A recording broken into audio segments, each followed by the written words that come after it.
सभी साथियों को नमस्कार। जल्द से जल्द जुड़ जाइए।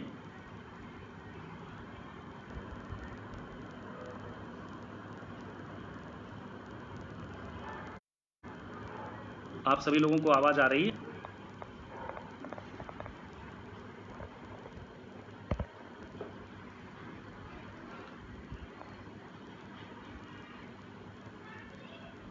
बिल्कुल। सारे मुद्दे आज यहीं पर चर्चा करते हैं। सभी साथी जितने भी लोग देख रहे हैं कृपया जुड़ जाइए, क्योंकि बात जो है वो बहुत ही गंभीर है और उस पर बहुत सारी चर्चा करनी है।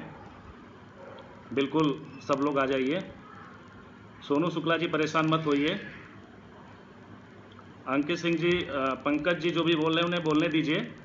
उन्हीं मुद्दों से संबंधित हम कुछ बातें आप लोगों के सामने लाए हैं और अच्छा लगेगा। वंदा सिंह जी नमस्ते। आ जाइए सभी लोग, घबराने की ज़रूरत नहीं है किसी को भी, ठीक है। जुड़ जाइए, फिर हम स्टार्ट करते हैं। डिस्कनेक्ट हो रही थी एप्लीकेशन वैसे। पिछली बार कई बार लाइव तो मैंने आने की कोशिश की, लेकिन आप लोगों के रूबरू नहीं हो पाया, इसके लिए हम क्षमा चाहते हैं। बहुत से साथी ये भी सोच रहे थे कि सर का तो सिलेक्शन हो गया था और सर ने खबर नहीं ली, उसके बाद आज पता नहीं अचानक क्यों लाइव आए हैं, आखिर क्या बात है ऐसी। तो इससे कोई मतलब नहीं है, लाइव आए हैं तो हमारा कोई विशेष उद्देश्य ही होगा तभी लाइव आए हैं।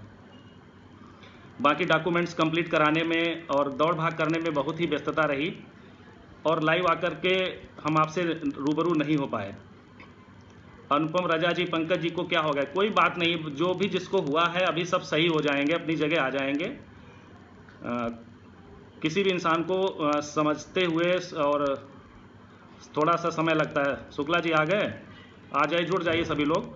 सारे मुद्दे जो हैं यहीं पर हम चर्चा करते हैं आज। कोशिश करेंगे कि हर व्यक्ति को सेटिस्फाई करेंगे। 359-65 लोग जुड़ चुके हैं। जय श्री राम। विनय भाई एमआरसी के लिए परेशान मत होइए, मैं देख रहा हूँ। कौशलेन सर नमस्कार। हाँ, घर आ गए हैं संदीप गुप्ता जी।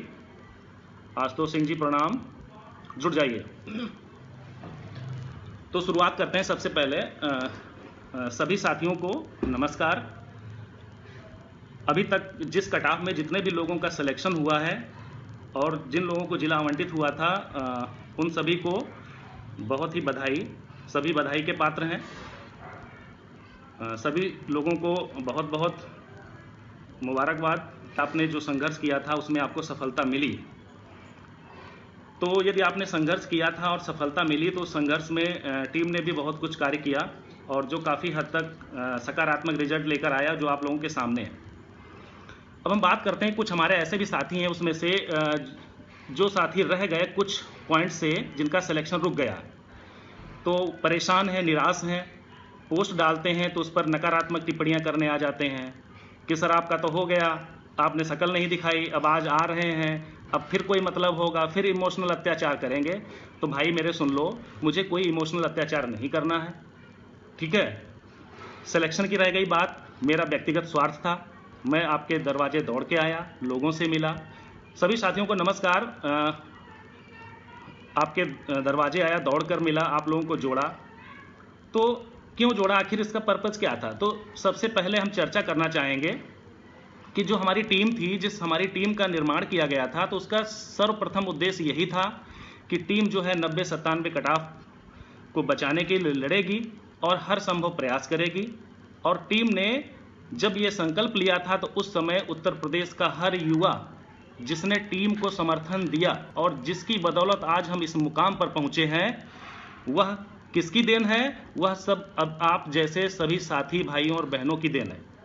क्योंकि उस समय हमारा मुद्दा था 90-97 कट ऑफ को बचाना और बीएड को बचाना, जिसकी वजह से हमारी टीम को हर वर्ग के व्यक्ति ने सहयोग किया, पैसे दिए, रुपए दिए, और वो हर सार्थक पहल के साथ में धरना प्रदर्शन हो या कुछ भी हो, हर स्तर पर उसने मदद की जो संभव मदद हो सकती थी। और जिसका नतीजा क्या निकला कि आज हम इस मुकाम पर पहुंचे हैं। वे हमारे बहन और भाई जिनका कुछ गुणांकों से रुका हुआ है, वो बिल्कुल भी ना परेशान हो, बिल्कुल भी मत घबराएं, क्योंकि अभी इस काउंसलिंग के बाद भी कम से कम 15,000 अप्रॉक्स सीटें खाली रह जाएंगी।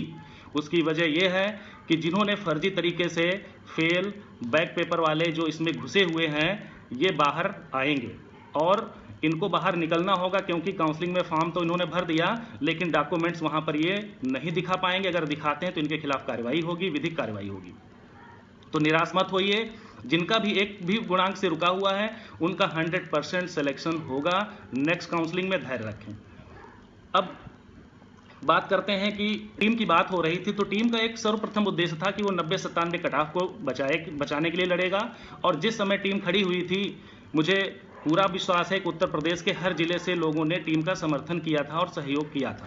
तब टीम ने ना किसी को ये देखा था कि ये ओबीसी का बंदा है, ना ये देखा था कि एससी का बंदा है, ना ये देखा था कि एसटी का बंदा है या जनरल का है, सामान्य का, क्योंकि तब सबका एक ही उद्देश्य था कि किसी न किसी तरीके से 90-97 कट ऑफ को बचा लिया जाए और इस भर्ती में जो भी हमारे बीएड भाई बहन हैं उनका सिलेक्शन सुनिश्चित हो सके।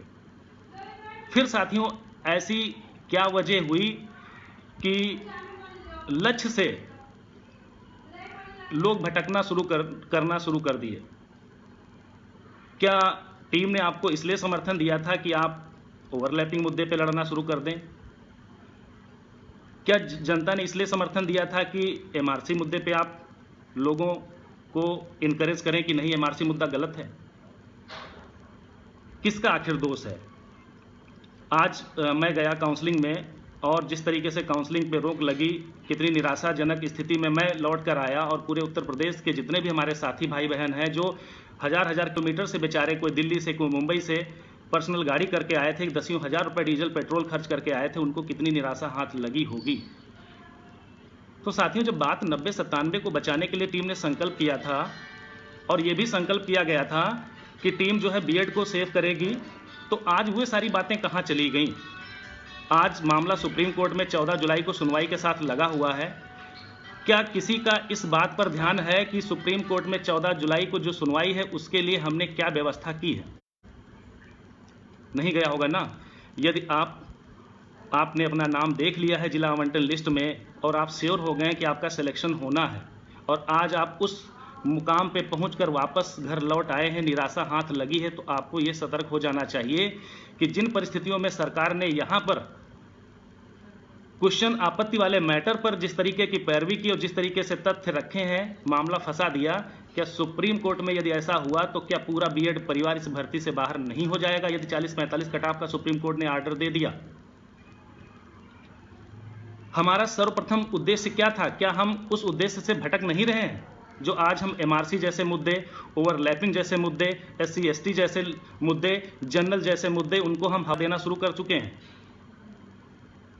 हमें पब्लिक ने इसलिए तो नहीं समर्थन दिया था कि हम आने वाले समय में कट ऑफ को छोड़ करके, भारांक जैसे सीरियस मुद्दे को छोड़ करके हम फालतू की राजनीति करना शुरू कर दें। क्या ये अच्छा है? यदि टीम का कोई भी सदस्य इन मुद्दों को हवा देता है तो मुझे लगता है वो नासमझ है, चाहे मैं हूं चाहे कोई अन्य हो। ओवरलैपिंग वाले मुद्दे पर जनरल के लोगों ने मुझसे संपर्क किया कि भाई साहब, आप ओवरलैपिंग मुद्दे पे क्यों खामोश हैं? आप जनरल हैं, आप क्यों नहीं आगे आते हैं? तो मैंने क्या जवाब दिया था कि भाई मैं जनरल तो अवश्य हूं, पर लेकिन जिस टीम को खड़ा करने के लिए मैंने ओबीसी का भी हाथ थामा, एसटी का भी थामा, एससी का भी थामा और उन लोगों ने मेरा सहयोग किया तन मन धन से, तो क्या मैं उनके खिलाफ खड़े हो जाऊं? क्या मैं उनके पीठ में छुरा भोंक दूं? मुझे लगता है कि लोग नहीं समझेंगे इस चीज़ को। आज जिस सेंसिटिव मुद्दे की हम बात कर रहे हैं, 14 जुलाई को सुनवाई है सुप्रीम कोर्ट में, आज तक अभी तक न कोई वकील न कोई दलील, सभी लोग खुश हैं कि हाँ हमारा सिलेक्शन हो गया, ज्वाइनिंग मिल गई और हमने जग जीत लिया। यकीन मानो साथियों, जिस तरीके से आज निराश होकर के आप लोग आए हैं अपने घरों को, आप जितने ही खुश सुबह थे उससे ज़्यादा खुश आज तुम्हारे पड़ोसी, तुम्हारे रिश्तेदार हैं, क्योंकि तुम्हारी ज्वाइनिंग नहीं हो पाई।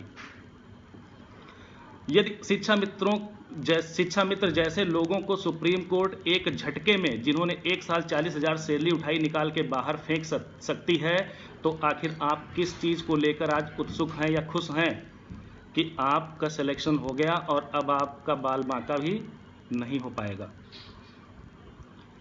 जो अति संवेदनशील मुद्दा है, टीम के सदस्य को उन मुद्दों को देखना चाहिए, उन मुद्दों पर गौर करना चाहिए, ना कि उन मुद्दों पर जो निराधार हैं। अब बात करते हैं एमआरसी आर्डर की। साथियों, एमआरसी आर्डर के बारे में सभी लोगों को पता होगा। जिस समय एमआरसी के मुद्दे को लेकर के कुछ ओबीसी के वर्ग के जो विद्यार्थी थे वो कोर्ट गए थे कि 68,500 में मेरिटोरियस होने के बावजूद भी उनको उनका जिला नहीं दिया गया, तो वो क्या कोई अनरिजर्व कैटेगरी के तो थे नहीं, थे तो वो ओबीसी कैटेगरी के, एससी कैटेगरी के, यानी रिजर्व कैटेगरी की तो लोग थे। तो इसमें किसी अनरिजर्व कैटेगरी का तो हाथ है नहीं। कोर्ट से उन्होंने आदेश करवाया। अब ये बताइए, हुई थी तो उस समय स्टेट वाइज मेरिट लिस्ट बनी थी, और जब स्टेट वाइज मेरिट लिस्ट बनी तो उसमें हर वह व्यक्ति जो मेरिटोरियस था, एमआरसी मेरिटोरियस रिजर्व कैंडिडेट, यानी जो रिजर्व कैंडिडेट था, उसने स्टेट में अपनी मेरिट को देखा और उसने ये सोचा कि जब स्टेट वाइज मेरिट जा रही तो उसने जो जिस कट ऑफ पे जिसका था, जिसने अनरिजर्व सीट को हायर किया, ऑक्युपाई कर लिया, उसने उसका सिलेक्शन ले लिया और वहाँ जाकर सिलेक्टेड हो गया, भले क्यों ना वो सोनभद्र गया हो। लेकिन साथियों, 68,500 में स्टेट वाइज जो थी काउंसलिंग कराई गई थी, स्टेट वाइज मेरिट लिस्ट बनी थी, लेकिन 69,000 में डिस्ट्रिक्ट वाइज मेरिट लिस्ट बनाई गई है। तो जब ओबीसी के ही कैटेगरी, रिजर्व कैटेगरी के ही लोगों ने जाकर के केस किया और उन्होंने कहा कि हम मेरिटोरियस हैं, हमारे साथ अन्याय हुआ है, हमें कृपया नज़दीक का जिला आवंटित किया जाए, क्योंकि जिनकी मेरिट कम थी उनको उन्हीं का जिला दे दिया गया, जबकि हम मेरिटोरियस थे और हमें अन्य जनपद में। तो कोर्ट ने ये आदेश दिया कि ये अन्याय हुआ है आपके साथ, जब आप रिजर्व कैटेगरी के थे तो आपके साथ में जिला आवंटन में गलती की गई है, सरकार की गलती है, सरकार जिला आवंटन दोबारा करे और आप जिस जिले को लेना चाहते हैं आप उस जिले के अकॉर्डिंग मेरिट में आकर के अपने जिले को ले सकते हैं। तो साथियों, ये बताइए, जब रिजर्व कैटेगरी के लोगों ने ही कोर्ट में केस किया, रिजर्व कैटेगरी के लोगों ने ही एमआरसी मुद्दे को लागू किया और रिजर्व कैटेगरी के लोग आज खुश भी हैं, क्योंकि मान लो सपोज दैट मैं रिजर्व कैटेगरी में हूं और मुझे मेरा होम डिस्ट्रिक्ट लखनऊ मिल रहा है, तो मैं रिजर्व सीट पे होम डिस्ट्रिक्ट भी ले लूंगा। मैं क्यों अनरिजर्व सीट पे जाऊंगा जहां पर 72 कट ऑफ गई है? मुझे क्या पागल कुत्ता काटा है कि 72 कट ऑफ पे मैं 12 बंकी ले लूं और 70 कट ऑफ जो है रिजर्व में लखनऊ की है मैं उसको छोड़ दूं? तो भाई जब फायदा था तो आपने फटाक से ले लिया। तो यहां पर तो भाई रिजर्व कैटेगरी ने ही रिजर्व कैटेगरी के पेट पर लात मारी। इसमें अनरिजर्व कैटेगरी वाले कहां तक शामिल थे, कोई हमें ये बता दे, जो आज अनरिजर्व कैटेगरी को हमेशा टारगेट करते हैं। तो ये मुद्दा था एमआरसी का। अब हम बात करते हैं, दूसरा मुद्दा था ओवरलैपिंग का। आज बहुत से डाइट पे जहां जहां काउंसलिंग हुई है, मैंने हरदोई की पीडीएफ निकाली, जो मदर लिस्ट है उसको आप टाइप करिए और उसमें केवल लिखिए जनरल। उसके बाद देखिए कि जनरल के टोटल नंबर ऑफ कैंडिडेट लिख करके आ जाएं कितने सेलेक्ट हुए हैं, और उसके बाद डालिए ओबीसी। तो 27% अगर हम देखें रिजर्व कैटेगरी के लोग जो ओबीसी में है, 27% उनकी कैटेगरी है उसमें, लेकिन 27% के हिसाब से अगर वहां 2500 सीटें हैं तो सबसे ज़्यादा उस लिस्ट में ओबीसी का चयन क्यों हुआ है? कृपया आप उस पीडीएफ फाइल को डाउनलोड करके देखिए और मुझे बताइए कि कहां पर नहीं हुई है, यानी यहां पर रिसर्विंग कितनी ज्यादा हुई है कि जहां पर 27% ओबीसी कैंडिडेट का चयन होना था वहां पर मैक्सिमम ओबीसी कैंडिडेट का चयन हुआ है। आप हरदोई जिले की निकाल लीजिए और ऐसे ही हर जिले से आप पीडीएफ मदर जो फाइल है उसको डाउनलोड करके उस पर आप टाइप करिए कि ओबीसी, तो total number of candidate OBC selected लिख करके आ जाएगा, general total number of candidate general select होकर आ जाएगा। तो वहां पर तो साथियों कोई बात ही नहीं। जब आप आंखों देख सकते हैं यहां पर कि कितने कैंडिडेट वहां पर सिलेक्ट हुए हैं ओबीसी के, ये 27% आरक्षण है और 27% 2000 में से निकाल लीजिए, 1000 में से निकाल लीजिए, अगर उससे ज़्यादा लोग उस पर जुड़े हुए हैं या उससे ज़्यादा लोगों ने सिलेक्शन पाया है तो भाई रिसफलिंग तो हुई ही है, इसमें जनरल तो बाहर गया ही गया है। तो आपको कैसे लग रहा है कि इसमें रिजर्वेशन नहीं मिला आपको? आप किस आधार से कह सकते हैं? बातें वो करिए जो तर्क संगत हों। यदि किसी ने कह दिया कि वो देखो तुम्हारा कान जो है कोई, तुम उसके पीछे दौड़ पड़ते, ये मूर्खों वाले हैं। अगर गलत है तो किसी रिजर्व कैटेगरी ने एमआरसी के लिए कोर्ट में केस नहीं किया था। आप हमेशा याद रखिए, आप ही के वो भाई बंधु थे जो रिजर्व कैटेगरी के लोग थे, जिन्होंने एमआरसी लाने के लिए ये किया 68,500 में, और उसी का खामियाजा चाहे आप भुगतें या हम भुगतें, सिंपल सी बात है। लेकिन साथियों, सबसे पहली चीज ये है, सबसे पहली बात ये है कि हमें सुप्रीम कोर्ट में जो 14 को डेट लगी है, हमें उसे देखना है, उसे समझना है। वो बहुत ही सीरियस मुद्दा है, क्योंकि हमें सुप्रीम कोर्ट में भारांक को लेकर के जाना चाहिए, भारांक मुद्दे को पर वहाँ बहस करानी चाहिए। आज बीएड को बाहर करने के लिए और जो ये रेट्रोस्पेक्टिव अमेंडमेंट हुए हैं, आकाश पटेल ने वहाँ पर फाइल पहुँचा दी है सुप्रीम कोर्ट ने। क्या आप में से किसी ने इस पर चर्चा की? आज तक नहीं चर्चा की ना, क्योंकि आपको लग रहा है कि टीम का सिलेक्शन हो गया है, बाकी लोगों का सिलेक्शन हो गया, बड़ा खुश है। भाइयों, सिलेक्शन से मतलब नहीं। जब 1 साल सैलरी पाकर के सुप्रीम कोर्ट से शिक्षा मित्रों को निकाला जा सकता है, तो आप तो अभी उसके दरवाजे तक भी नहीं पहुंचे। और उन लोगों से ये जरूर पूछ लीजिए कि जो आज काउंसलिंग के लिए गए थे और निराश होकर के, हताश होकर के वो अपने घर आए हैं, क्या उनको एमआरसी सूझ रहा है, या उनको रिजर्वेशन सूझ रहा है, या उनको अपनी नौकरी सूझ रही है? क्या सूझ रहा है? लेकिन इस पर किसी भी सदस्य का ध्यान नहीं है। फालतू की बातें, बेवकूफ़ी भरी बातें सोशल मीडिया पर वायरल होती हैं। पहले अच्छे से समझो कि एमआरसी क्या है, एमआरसी को लागू कराने में किसका हाथ रहा है, सरकार ने अगर लागू किया है तो किसके दबाव में लागू किया है, ये सारी चीज़ें समझो। रिजर्वेशन कैटेगरी क्या है, अनरिजर्व क्या है, रिजर्वेशन कैटेगरी में किस जिले में आपको लगता है कि सबसे ज़्यादा जनरल 50% का सिलेक्शन हुआ है, तो मुझे लिख करके भेजिएगा।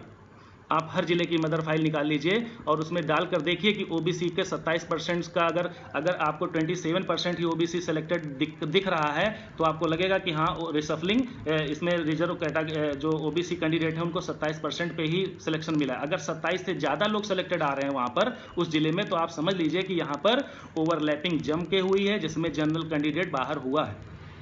तो आप फिर भी चिल्ला रहे हैं कि इस नहीं ठीक से लागू किया सरकार ने। किस आधार से कह सकते हैं भाई? आप पहले समझो। आप यहां पर एज ए 69,000 कैंडिडेट बात करिए, 90-97 को डिफेंड करने की बात करिए, बीएड को बचाने की बात करिए, लेकिन ओबीसी, एससी, एसटी और जातिवादी मुद्दे यहां मत फैलाइए, और ना ही ऐसे किसी लोगों की बातों में आइए, क्योंकि जो मुख्य मुद्दा है वो है सुप्रीम कोर्ट। यदि वहाँ हम नहीं डिफेंड कर पाए, तो इस बार 100% जो मैं बता रहा हूँ, अभी तक जितनी बातें मैंने बोली हैं केस को लेकर के, वो सच हुई हैं। आप देख लीजिएगा कि 14 जुलाई को क्या स्थितियाँ होती हैं। इसमें से 50% लोग अगर ना बाहर हो जाएं, तो हमें बता देना कि आप क्या कह रहे थे सर, क्योंकि 40-45 कट ऑफ का आर्डर अगर उसने सुप्रीम कोर्ट से हो गया, तो आप लोग घर में बस अपना गुणांक जोड़ते रहिएगा, ओबीसी, एससी, एसटी करते रहिएगा, एमआरसी चिल्लाते रहिएगा, और सिलेक्शन उन्हीं का होगा जो आज भी अंतिम सांसों तक डटे हुए हैं और लड़ रहे हैं। चंद शिक्षा मित्रों ने आज हमारे सपने को चकनाचूर कर दिया।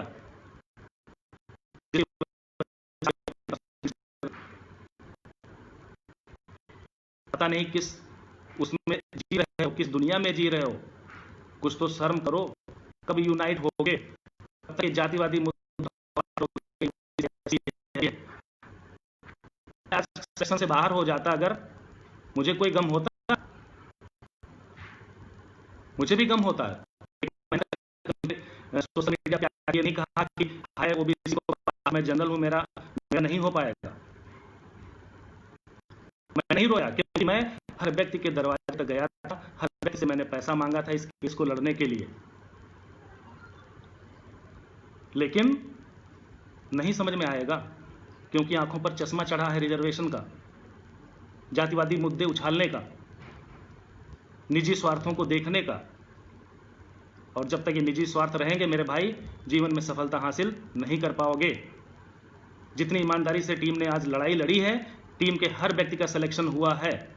यदि टीम के अंदर जरा से भी बुरी भावना, दुर्भावना होती, तो इनमें से कोई ना कोई सदस्य अवश्य बाहर हो जाता। जो जिस कैटेगरी का भी है, जिसको भी जहां भी मिला हुआ है, आप ले लीजिए। आप ये मत रोइए, आपको नौकरी मिल रही है ना, 3 साल बाद, 4 साल बाद कभी तो आ जाओगे। लेकिन नहीं, केस करना भाई जाइए ना, आप एमआरसी पे केस करिए, रिजर्वेशन पे केस करिए, हर चीज पे केस करिए। किसी ने रोका है भाई? राइट टू एक्सप्रेशन है इस देश में, जिसका जो मन करे वो करे जाकर। आप भाई कुछ भी कह सकते हैं, आप कहीं भी जा सकते हैं, कोर्ट खुली है, वकील पैसा लेने के लिए बैठा हुआ है, इंतजार कर रहा है कि कोई आए मुर्गा फंसेगा आकर के। 14 जुलाई की किसी को फिक्र नहीं है, क्योंकि सिलेक्शन हो गया। 14 जुलाई में भले बाहर हो जाओ, लेकिन किसी को फिक्र नहीं है। रेट्रोस्पेक्टिव अमेंडमेंट को चैलेंज कर दिया है आकाश पटेल ने। आज सुप्रीम कोर्ट फाइल पहुंच चुकी है। क्या किसी टीम के सदस्य ने या आप लोगों में से किसी ने इस पर चर्चा की आपसे? नहीं की ना, क्योंकि इसमें मजा नहीं आएगा। मुद्दा जो है वो एमआरसी है, रिजर्वेशन है, जातिवाद है, क्योंकि इससे हम पब्लिक को चूतिया बना सकते हैं। और इसी का फायदा हमारे देश के नेता उठाते रहे। डिवाइड एंड रूल पॉलिसी देश में चलती रही और हमारे आपके जैसे लोग अपने मेन मुद्दों से भटककर आपस में ही लड़ मरे। और फायदा कौन उठा रहा है?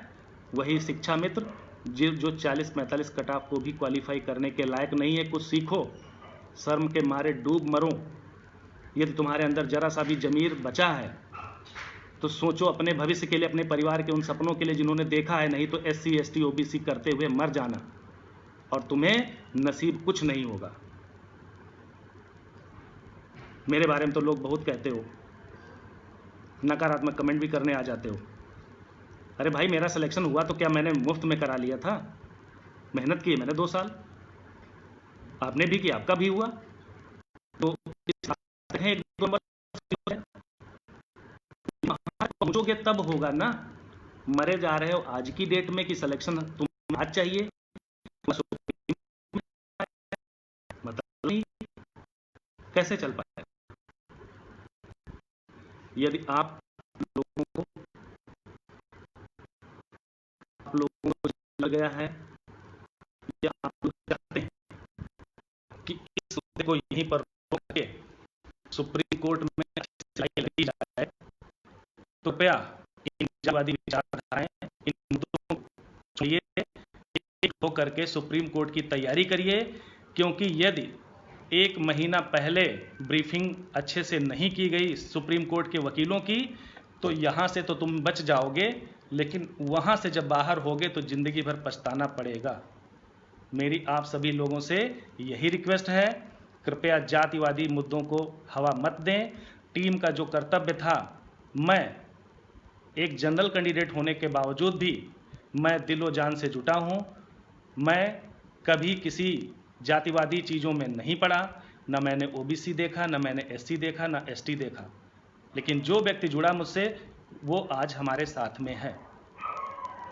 मेरे व्यक्तिगत संबंध हैं लोगों से, लेकिन इसका मतलब ये नहीं कि मैं फालतू के मुद्दों को लेकर कोर्ट कचहरी दौड़ूं। और जो मेरा मेन मुद्दा, जहां मुझे अपनी नौकरी जो आज मेरे हाथ में है, यदि वो कल हाथों से चली गई तो मुझे इससे बड़ा पछतावा नहीं कुछ होगा।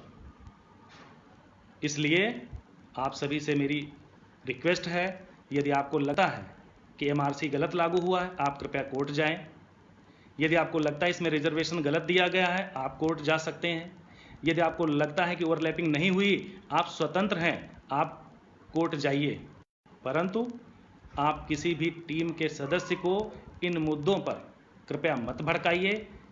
टीम के जो भी सदस्य जुड़े हैं उनके व्यक्तिगत मुद्दे अलग हैं, परंतु जो लक्ष्य लेकर टीम आगे बढ़ रही है उस मुद्दे पर उनको बढ़ने दीजिए। बस यही हम आप लोगों से रिक्वेस्ट करना चाहते हैं। यदि आप इन चीज़ों से संतुष्ट हैं तो अच्छी बात है, और यदि संतुष्ट नहीं है तो यह हमारे देश में हर नागरिक का कर्तव्य है कि वो अपने बचाव के लिए कोर्ट कचहरी जा सकता है। आप भी जा सकते हैं, आप स्वतंत्र हैं। आज के बाद मैं इस मुद्दे पर OBC SC ST overlapping MRC किसी भी मुद्दे से रिक्वेस्ट नहीं करूंगा। यदि आपको लगता है कि टीम सही कार्य करेगी, चल सकती है, तो आप टीम से जुड़ें। अन्यथा यदि जितनी मैंने मेहनत की है उस मेहनत में यदि मेरा होने वाला है तो आज नहीं, अगर 2-4 नंबर बढ़ भी जाते हैं उसके बावजूद भी मेरा हो जाएगा। बाकी आप लोग लड़ते रहिएगा, यही यही मुद्दा, और नौकरी करेंगे, डिवाइड एंड रूल में लड़ो और बाहरी लोग फायदा उठाएंगे। बस चलता हूँ साथियों।